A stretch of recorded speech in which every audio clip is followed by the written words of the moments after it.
Hello, friends, and welcome to another episode of Trust the Tape. And today, the Cowboys are in Oxnard, California. We'll hear from Jerry and Shoddy and all those people today at, 1 o'clock local time, because we moved our DLLS show to 3 o'clock to give them time to talk, and then we'll talk about their talk. But it's Cowboys season, baby. Welcome in. My name is Jeff. My name is Jeff Cavanaugh, and I'm joined by the great and powerful former Cowboy scout, Crown Global Media. Make sure you follow youtube.com/@Crown Global Media. Great and powerful Bryan Broaddus. Hey, Bri. What's up, Bri? Jeffrey, thank you. I will join the fray myself tonight. So looking forward to that and getting to practice and getting to see all that. I love this time of year. It's one of my favorite things. I really do enjoy going to practice. I know people like, it sounds boring and all that. Man, it's not. It is not. If Shoddy could practice like Jason Garrett would practice, now we're in heaven, because Garrett would have some competitive practices. So hopefully Shoddy will do much the same. Yeah, and this is the fun season, and I wish I was going out there today also, but I'm going out there when work sends us out there, and so I'll be out there for the last week. Clarence Hill will be out there for us for the entire time, but you know me, I would much rather just be out there every single day, standing on the practice field and watching things, and I should have offered to pay for myself so that I could be out there the whole time, and that's my fault. So instead, I'll have to pay attention to what you're talking about, so I have to keep up with Bryan to know what the hell is happening. First things first, they worked out some randos, I guess. Yeah. I guess because the Parsons deal isn't done and they're just making sure they have enough bodies to go stand at defensive end. Yeah. Yesterday, they arrived in Oxnard. They did a workout with three guys, with Jesse Luketa, Cameron Klein, and then James Houston. James Houston, probably the more well-known of the three guys. And if we all remember, James Houston at one time was a pretty elite pass rusher. And he has that ability to, as we always say, to capture the edge, to be disruptive in the pocket. He'd been with Detroit, with Cleveland. He's dealing with a little bit of a knee injury, and just talking to some people in the organization, this was more about kicking the tires than anything. If you remember last year, they worked out Carl Lawson very early in camp, and then brought Carl Lawson in. So this is kind of one of those things where you're kind of seeing where some guys are at on the emergency board, and kind of get an idea about their health, their availability. Maybe they'll come in, they don't work out particularly well, but you're like, listen, go back home, work on things, and then we'll think about bringing you back to camp later on. So this was really all about that. Yeah, James Houston, 2022 6th-round pick from Detroit, had 8 sacks in 7 games in his first year in Detroit, and then basically played 2 games, played 8 games, nothing. But that one is at least interesting. If he's healthy, we could have some fun there. Yeah, absolutely. Like I said, this time of year, what you want to make sure is that your emergency board is right. And they might do this on some off days at camp, is just bring some guys in and make sure that if they're on that emergency board, that they're in shape. And if they're not in shape, then what you do is you tell them, listen, we can't sign you if you're not, ready to go. And then guys go back and they work a little bit harder. And, the more days that you're on the street, it just kind of your spirit goes out of you that, this is probably not going to happen. But, and then some guys take the other approach where they get tip top shape, ready to go. And when somebody calls, there's 32 of these teams. There's going to be injuries. There's going to be teams looking for bodies. The UFL guys, all those guys they're in the mode right now of got to be ready if an NFL team calls, because you just don't know when your opportunities come. It might not come in week 1 of camp, but week 3 they might need a body, and you need to be available. And that might be the difference between you having a job this fall or maybe even being on a practice squad. So Bryan, we are 1, 2, 3, 5 days away from having an educated opinion from putting eyes on players to this question. But I just asked Twitter, I said, look, we're doing training camp now. It's time. What do you got for us? Willie said, what's your honest confidence level this team could compete right now before training camp? That this team can compete? I think it's a 9 or 10 win team. That counts, right? That's competing, right? To me, I'm one of these weird guys, and I know Cowboy fans don't want to hear this. They want to hear Super Bowl, and it's been 30 years. No, I get that. I'm just trying to be real honest with you here, folks. I just kind of feel like that Brian Schottenheimer needs a couple of things to happen. he really needs Micah Parsons to get signed up. We don't need to be every day pointing out Micah Parsons, That'll is happen in not 2 weeks, Brian. You know that. well, okay. Well, if that's the case, then good. Get him signed up. But Brian Schottenheimer needs to also show that this offense is legitimate. Those are two things coming out of camp. He needs to feel good. The players need to feel good. There needs to be that we're going into the Philadelphia game where there's no 4 or 5 week waiting period. Like all of a sudden, oh wait, the offense needs to be fixed. No, it needs to be coming right out of the jump. And so, if those are the things can happen, get Parsons signed, start to get your injured players to a point where maybe, whether it's Ravel, I don't think Diggs is going to be available to you early, but get those guys in line, get that plan going the right direction. But Brian Schottenheimer honestly needs a season of being with 9 or 10 wins. And if they don't make the playoffs, well, now it's about building credibility. Now, if Brian Schottenheimer goes 3-14, all the talk about, well, they had a ping pong table and, oh, it was fun and Shotty's playing music and all that. That's all going to get thrown back into his face. And he doesn't need that. He needs to show that there's real progress here as a first-year head coach. There's going to be some growing pains, but a 9 or 10 win season initially would be a good, really, really good start. Anything above that, I think that they would be elated about. Yeah, I think I've got it at I should just say 9 and not say the other number I have in my head. I think that's an 8 or 9 win team. So I'm right there with you without having seen them practice yet. I think that it's a team that needs things to go right because they had one offseason move that I think was a serious move about, man, let's go win some damn football games. And it's a risky one. It's at least a little bit of a risky one to go trade for the guy that the Steelers were like, we don't want you. Right. And I'm excited about George Pickens' fit. I think seeing him and CeeDee and Dak together is going to be a whole bunch of fun. But I think between tough schedule, I worry about their cover ability early in the season at least. Yeah. And depending on how quickly Rebel gets up to speed, Diggs ain't going to be playing yet. So like for me at training camp, I would need to be impressed with Kalen Carson or Izzy, Elam, those kind of guys. And Mazi Smith would have to change my mind. And Jay Toya would have to look like he's ready for NFL snaps. There's just between hard schedule, new coaching staff. New coaching staff is big. Question at left tackle. I have huge questions at stopping the run and stopping the pass.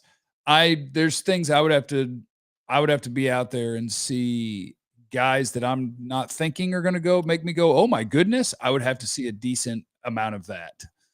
It's just, and I want to go into camp thinking 12 wins. And by the end of it, I probably will, because that's how camp works. You watch some stuff and you're like, woohoo, look at this guy. This is going to be amazing. And then we'll see what happens.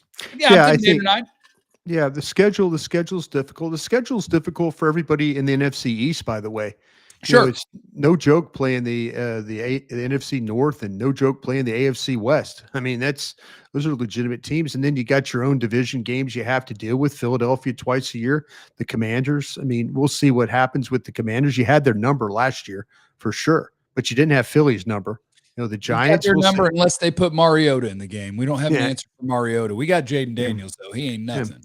Yeah, and I think the most important thing you mentioned, Jeff, is the coaching staff. There's several of these coaches on the staff that do not have NFL experience, but they're good coaches. That doesn't mean they can't be a great coaching staff. I just feel like, to me, one of those things that I've talked about before, I think that is important. I want to see Clayton Adams coaching the offensive line. I really do. I want to see, and no offense to Coach Riley, whose name is the offensive line coach. I have no offense. But I need to, at least the first year, I need to see Clayton Adams hands-on coaching, Tyler Smith, Steele, Young Booker, Beebe. I need to see that because I think it's going to be really important. Like I said earlier, this offense can't afford to come stumbling out of the gate. No, I think first play of the season, bomb scheme, Pickens, set the tone. Yeah. Well, we'll see how it all plays, but you cannot go to Philadelphia and get beat 44-7. Can't do that. I mean, that is, like you say, it's not just kind of throwing in the towel here for the season, but there is a lot that needs to be answered about this football team before you can really consider them potentially a 12 or 13 win 12 or 13 win team. Now, Brian, the most important question as we get ready for training camp is Jaden Blue a lazy player? Yeah. I think that Glenn Smith, and I don't know if you know Glenn. I remember that's Stretch, right? I remember Stretch with Yeah. Galloway like 20 years ago when I was listening to sports radio. You had Stretch. Yeah. Stretch was Glenn and I worked together. He was in scouting, and then he was like a coaching assistant, in the early 2000s. So I know Glenn. Not as friendly as we once were. But that's okay. I know where he stands. He knows where I stand. I think that his report actually is coming from college coaches.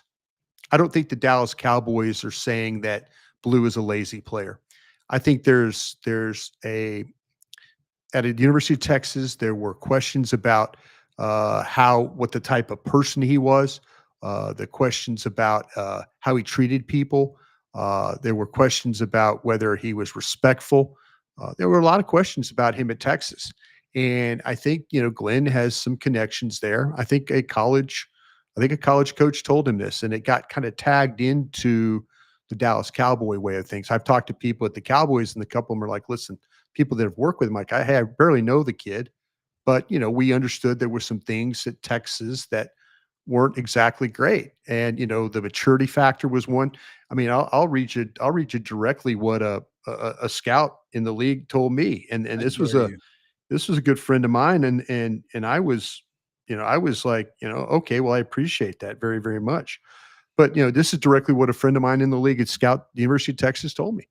He said, no problems off the field, mother only, that's a lot to deal with.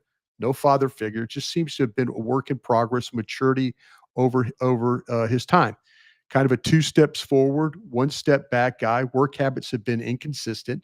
Doesn't seem very tough. This is coming from the university. School felt that he was a 15 touch per game guy and not a 25 touch per game guy. That's what the school felt about the player. Yeah. So, that's coming from a scout and another team, not a Dallas Cowboy scout, but, I've got friends around the league. But that's a report. Those are the things that Blue is having to deal with. He's having to deal with those things with the NFL. Well, now with the Dallas Cowboys. And then he's going to have to deal with the ball security stuff. But he's still the most talented back you have, in my opinion. I don't care what you say about it. You can say all these things about him, but he is the most talented player you have. So I'm willing to give a guy a clean slate, give a guy an opportunity. I'm willing to do all those things. So, I have no problem with that. But, the Dallas Cowboys know what they got into when they drafted this guy. Again, that's a report from another team. So I'm sure the Dallas Cowboys had the very same information about him. And I bet that's not, well, I mean, we talk about lots of guys, like there is a difference between who all different people are, right? You could talk about, you can ask anybody you want about Tyler Booker and they'll tell you that dude's squared away and ready to rock. I'm not surprised when I hear that you might have maturity issues for a 21-year-old. I had them as a 36-year-old. So like, I'll get over it. But yeah. I think he just has such a big opportunity because of what the Cowboys have at running back. And that's another one. I'll be really happy if over the next few days you're like, well, I tell you what, Javonte Williams or Miles Sanders, oh boy, looking pretty good. Yeah. But just watching their recent work in the NFL, I'm like, golly, they just mailed it in at running back again? What a weird strategy, which is why I put so much of my hope stock into Jaden Blue. First of all, when I watching his tape, I'm just like, dude, this sucker can play. Yeah. And when I watched him, there's no such thing as like being early on a guy, right? It's just a matter of when do people watch their players. But like when I watched Jaden Blue, I hadn't really seen people talking about him at all. And I'm like, dude, this sucker can play. Yeah. And so like I was hopeful that he would be a Cowboy in like the 3rd or 4th round. Then you get him in the 5th round. It's like, okay, so now we're going to factor in those things that you just talked about because the NFL teams know these about guys and it affects how much do I want to get this guy if I don't think he's going to play as many snaps, if I have questions about his ability to reach his potential because of work ethic or attitude or whatever questions, like that's how you get a guy with more ability than that round in that round. But it's just because of opportunity and what else is at that spot. I really hope he's squared away and ready to rock and bust his ass and is ready for the chance to be the dude who touches the field and the ball the most, because I think that's in front of him because of who else is on the roster. I think that's in front of Jaden Blue. So I hope that he just shows up and he's like, what's up? Different man, ready to kick ass, because there's a chance for you to be the dude in that backfield. Yeah, Unless I'm shocked and surprised by how one of the two vets looked, but I'm not anticipating it. Yeah, you know what, to me, I'm hopeful both the rookie, I'm hopeful that him and Maffa, I'm hopeful that both of those guys kind of become a little bit of difference makers. They're talking about Miles Sanders playing with a chip on his shoulder, especially with the opening day. Hey, I'm all for that, but you know they're going to have to prove me differently than, you know, because I'm with you, Jeff. I think Blue has a real chance. Maffa, we'll see. The other ones, you know, talking to Sean Payton about, you know, Williams, he was telling me, he's like, Bryan, he's 2 years now removed from the knee injury. He'll probably be better for you. I'm like, okay, cool. You know, so I'm hopeful about the position.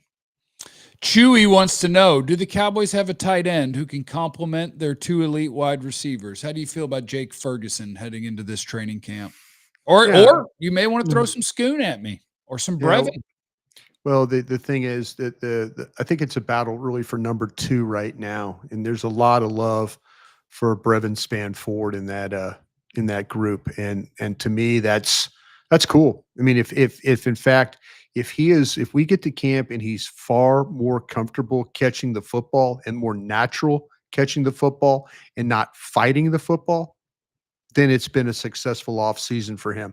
He's clearly got the size.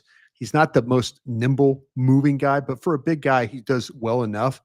I think the thing about him is it's hand placement and where he puts his hands to catch the football.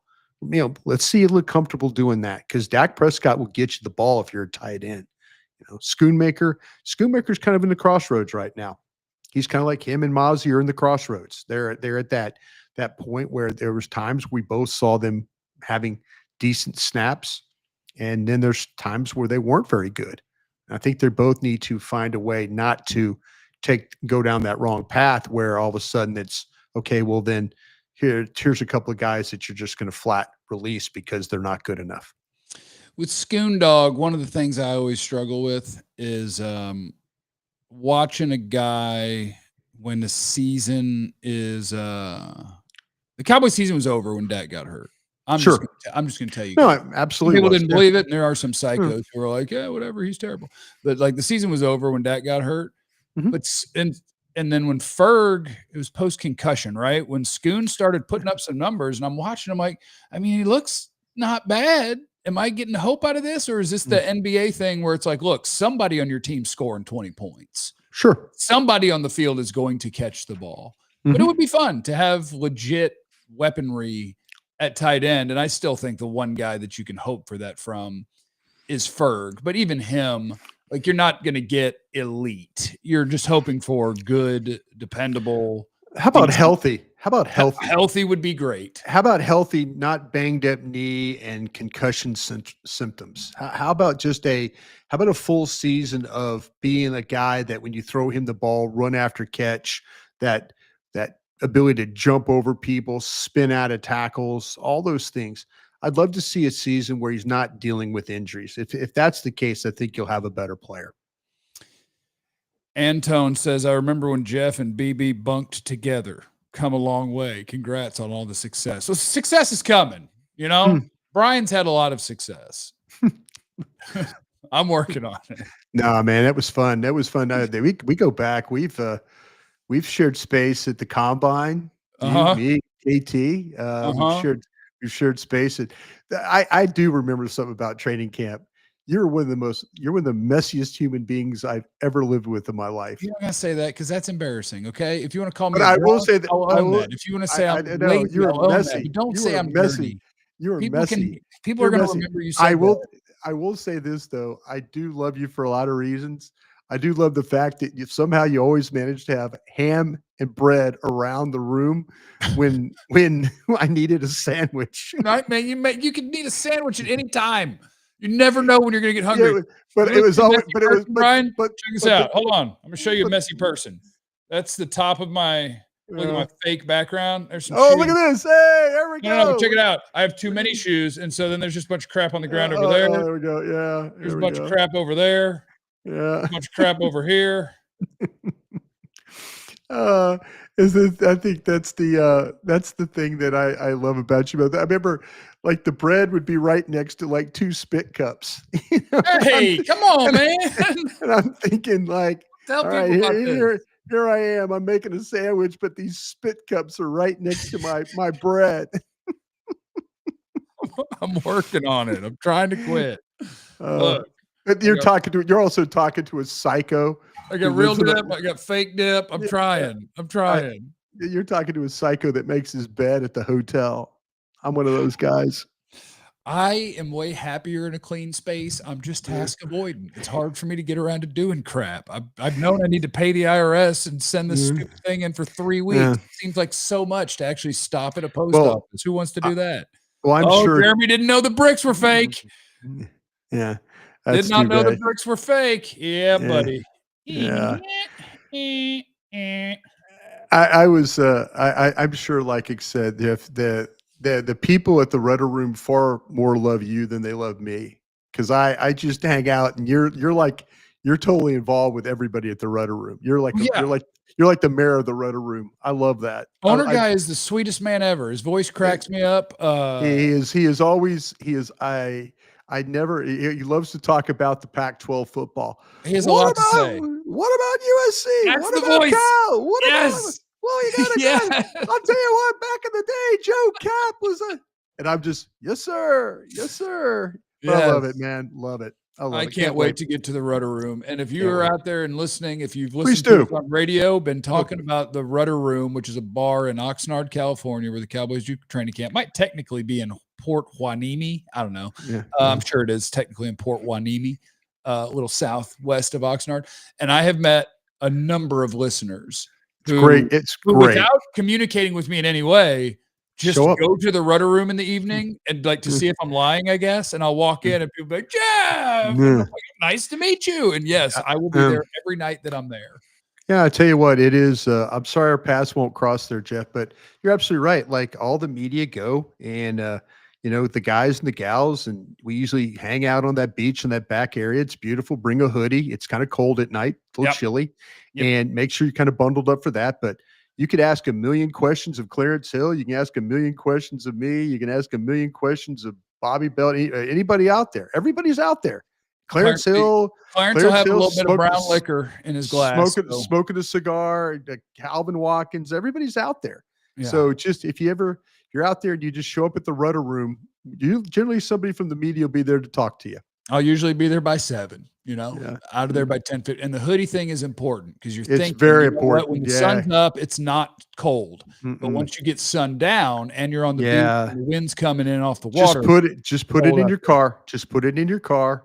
And when the sun goes down, go get your hoodie on and be ready for nighttime cigars and cocktails and talking Dallas Cowboy football. Jordan's in the chat. Would we be fine if we moved on from Sam Williams this year? Do we have enough, assuming Nealon, Parsons, Fowler, and Dono Easy are healthy? You may have enough. But Sam Williams, to me, is one of the fun wild cards on this thing. Do you think Sam Williams, do you think that maybe Fowler could be the guy, odd man out? Well, not odd man out. He got paid, right? They're not going to get rid of him. No, it's like 1-year deal. Oh, yeah. No, I think this will be his only year here. Like, I think that's what I'm saying. I mean, I wonder if you start to talk about possibilities of guys that you might move on from him. Yeah. About Turner. I mean, he's a rental for sure. Yeah. I think for sure. I think they're going to go long at edge, by the way. I think they're going to go long. They just so you got Mike. Well, you don't have Micah, Jerry, Micah, Sam, Fowler, Izaraku, Nealand, Turner. More than 6? I think we'll see what happens with some others with Wheat and guys like that. But I just wonder. I think you named. I think when you start to talk about Turner, I think he's a guy that clearly is going to be a guy that you just kind of look at as an edge. And I'm a little bit concerned too about Nealon. It's so funny. They drafted Nealon thinking like, okay, he's going to be a pass rusher type guy, and everybody's saying, oh, he's going to replace Tank. Maybe he's a run defender. Yeah. Yeah, I don't like I say. I'm interested. He was starting to show some promise as a rusher, and then got hurt, and then it kind of went away. He needs a healthy season. Boy, he needs it. But I think he and Turner are kind of like your left ends. I think those are the guys we're kind of talking about playing that left end.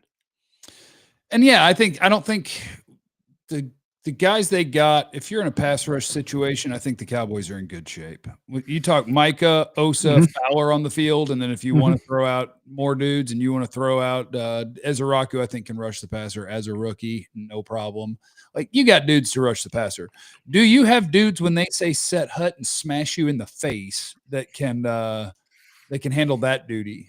And well, that's the front seven here, but it's out here too. Yeah, that's front seven. That's all about it. It just, please don't focus on the one technique. Make sure you focus on that whole front seven, and make sure you focus. I just want a bad son of a bitch that can erase the fact that all of these other guys are not good at it either, and just be like, don't worry, Hulk smash. It would help. It would help. It would really help if your linebackers play at a high level, and you have a downhill safety that plays at the line of scrimmage, and you have corners that are willing to tackle. That's run defense. Yeah. If the ball spills, it's the edge, it's the alley, and then it's the outside. All that has to be good for run defense. But we focus on that defensive tackle spot, and it's not wrong, but we make too much of it.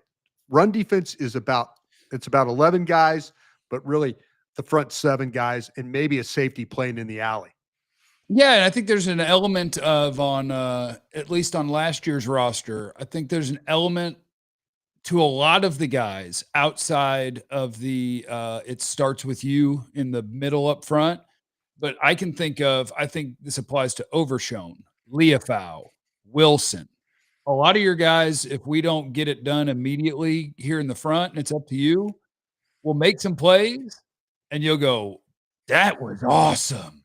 And you won't notice as much when they overrun or they're overly aggressive. And I think to your point, at every level of run defense on this team, you need Flus to come in here and just be like, look, there are no heroes. Your ability to be an explosive player and make impact plays will show up on its own because of the people you are. We don't need heroes, because I feel like that's kind of some of their worst case is we're not great at the point of attack. Our edges are light. Our linebackers are missiles, and missiles can miss or step late. I worry about that with Murray, but we'll see. And so, there's enough things. And that goes back to healthy Dax football teams generally win more games than I will predict them to win before camp starts. I also think healthy Dax football teams usually have less questions than this one, where I have questions on literally O-line, D-line, pass defense, running back, coach, everything but quarterback, wide receiver, starting tight end is fine, and pass rush. I think you can rush the passer. I think your quarterback can throw, and your receivers are good. And I don't want to live in, it's fun football. I like scoring 30 every week, but it's a dangerous world to say, yep, we're a playoff team and we're going to win the Super Bowl. And it's like, cool. What are you good at? And it's like slanging that ball around. I'm like, okay, I hope we're good at something else. Yeah. That part of the game is fun though. I sure do like it. What time's your flight? When are you getting out of here? You don't have to tell me what time your flight is. You can ballpark it. I don't need people creeping. I think it's after 7:00 tonight sometime. Yeah. Okay. Do your show and then go. Yeah, I took the day off. I took the Friday and today off. So I'm going to work at Crown Global Media today. I got some stuff to do over there. So and then YouTube.com. I'm gonna put it in the chat right now. YouTube.com. Thank you. Appreciate it. At Crown Global Media. Yeah, check us out. Broaddus' adventure. It's gonna be amazing. It's gonna be your home Cowboys content. Appreciate that, Jeffrey. And for me, I'm going to go on late today on DLLS Cowboys, which you can find on YouTube as well, youtube.com/@DLLS_sports. whatever. We're going to go on later than usual today because we're going to let the State of the Union happen, and then we can react to it on the show instead of doing a show, and then everything we talk about doesn't matter because then Jerry talks. So we're just going to wait, and it's going to be fun. Thank you, Bryan. Real quick, Jeffrey. What's one thing you need to hear from Jerry, because everybody believes nothing that Jerry says. But one thing I you're could expecting. Look, I'm listening to Jerry for content purposes. There's nothing he could say that is going to matter to me. Okay. I can do everything he's going to say today. It's just a matter of how many things is he going to say that I'm going to shake my head. It's like, all right, buddy. I'm always more interested in really what the coach says. Myself. Yeah. The only thing Jerry could say to me is to acknowledge that defensive tackle, corner, the spots where the general, like you are the general manager. So I'd like to hear him acknowledge the fact that, hey, look, I know there's some spots where we're not ready and we need to still be looking and we need to still be working. We ain't ready to rock. I hope somebody presses him on Diggs. I hope somebody in the terms of like, okay, what's the situation there? Why, do you have an idea why he stayed away, or did he tell you or anything like that? I would press him on that. Yeah, because he missed everything because he wanted to give his. I'm just curious. I'm curious what his people. I'm curious what his take on that is. I really am. All right, we'll be locked in. Bryan, you're the best. I will see you on Thursday, if not sooner. I mean, once you're in camp, I may bother you to be on the DOLS show too. Oh no, absolutely. Yeah. If the time works, I'm 2 hours behind you. Yeah. So if I'm not doing my own radio show, but we could do it. Yeah, absolutely. I'll be on. Trust me. I'll be on. We'll promote the hell out of Crown Global. You know what I'm saying? Thanks. Appreciate that as always. But yeah, for sure. I'll be on with you Thursday morning though, too.